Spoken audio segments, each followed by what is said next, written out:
Like I say, Robert Leach or some other people tried to make it look like Lifestyles and Rich and Famous began somewhere around 1980s. It actually began somewhere probably around 1920s or 1930s or 1940s, somewhere around there. And like I said, there's actually been basically out of 5 people or 25 people that were doing the Lifestyles of the Rich and Famous or whatever. And it actually kind of started started with one of my film projects or something that I was doing. Um, and then it goes to what's called, and Robert Leach is only the person that actually lived that long. The rest of them actually died, or most of them died, or something like that. I'm not exactly sure exactly the exact details of it, but pretty much it was actually one of my shows or one of the things that I was doing, and pretty much I was wondering why so many of my film crew were dying. There were actually quite a few of my film crew that actually died, and I was like, what is going on here? Why are all these people dying? Like, why are they dying? Anyway, and it kind of bordered on the truth of what everything is, pretty much, and also lies. And like I said, he actually started doing the lies where he just made up his own rich people, actually. He actually just because it was so much and everywhere, so much that where it was just rape parties, people killing people, and just so much that he actually made up fake rich people just so he wouldn't be in a combat situation or a situation where people were going to be looking for him and the people around him. Because, like I said, they would go to see these people that were supposedly rich or whatever, and it just turned out they had already had it planned out. It's like, oh yeah, just a minute. Like where one guy actually said, just a minute, the maid's still busy, and they were actually going through the house and killing the people in the house. And then there was actually even blood on the floor, and they're like, well, like just a minute, she's still cleaning up in there, and they were mopping up the blood. And he walks in, and you could see the floor was wet, or something like that. Anyway, like I say, Robin Leach never said anything, nor did any of the other cameramen. Anyway, but they were blamed anyway for it. And actually, the reason why they did the scam and everything was actually so they wouldn't have to do, so they could buy properties and then show them. And then they figured they would just sell the properties after they showed them as lifestyles, rich and famous people would see the houses. Oh yeah, yeah, and then they would find out that, oh wait, those houses are on the market. So they would go legitimately to people who own houses and basically say, can we buy your house? We want to feature on a movie, on a TV show, or whatever. Like that. They found that it was easier to buy. Anyway, and they're actually buying and selling houses and actually became quite big in the real estate market. And that's where all the money came from. Not to mention the fish market. Anyway, but if you're doing something and you're on TV, usually bad things happen. Pretty much TV and fame was actually like the curse of death, the kiss of death. Mwah! For a lot of people. Usually fame is actually the kiss of death for most people. And I, of course, am the most famous of them all, being Lucifer Star. LS ships, whatever. My Titanic. Like I said, lots of ships back in the old days. You'll see film of it, basically an LS or LC. Titanic or whatever designation, or the side of the ship.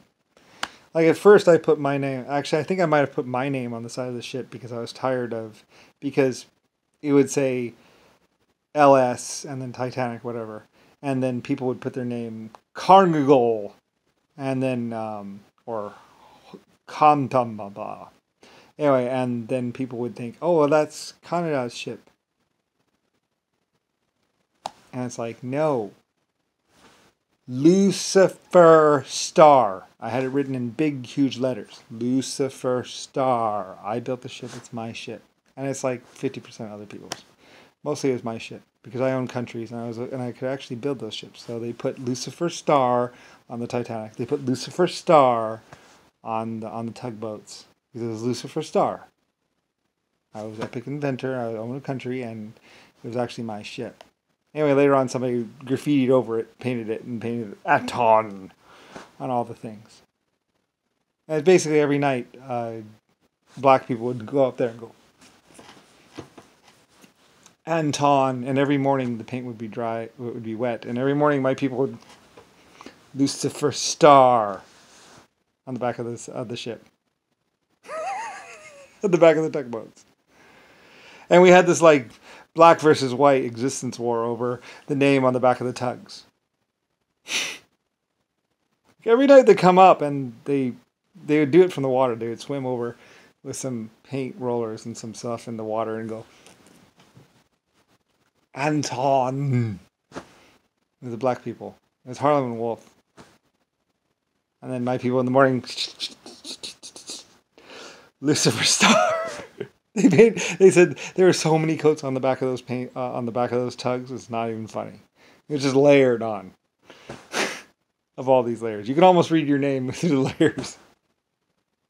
Because mine was Lucifer Star, and it was when they painted over Anton. And eventually, my people got lazy and just started putting Star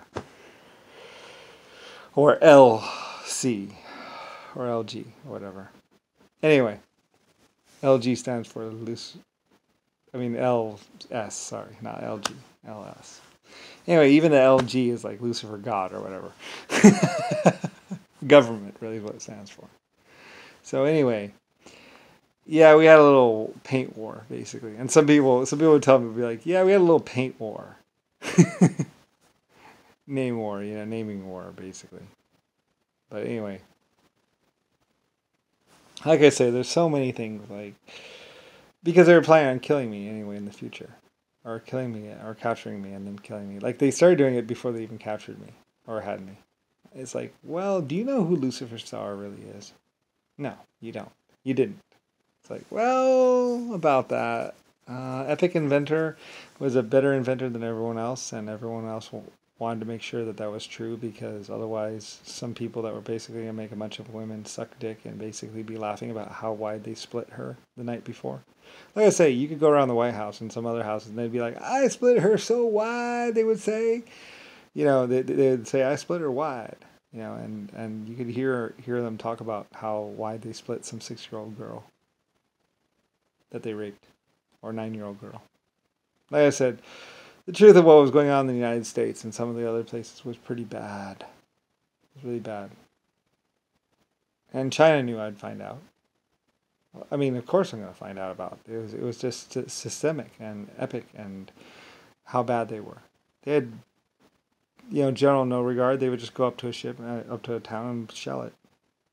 No, there was no law. There was no nothing. There was no care for how many people died. To them, there was 17 million people in this world or whatever, and there didn't need to be 17 million people in this world as far as they were concerned.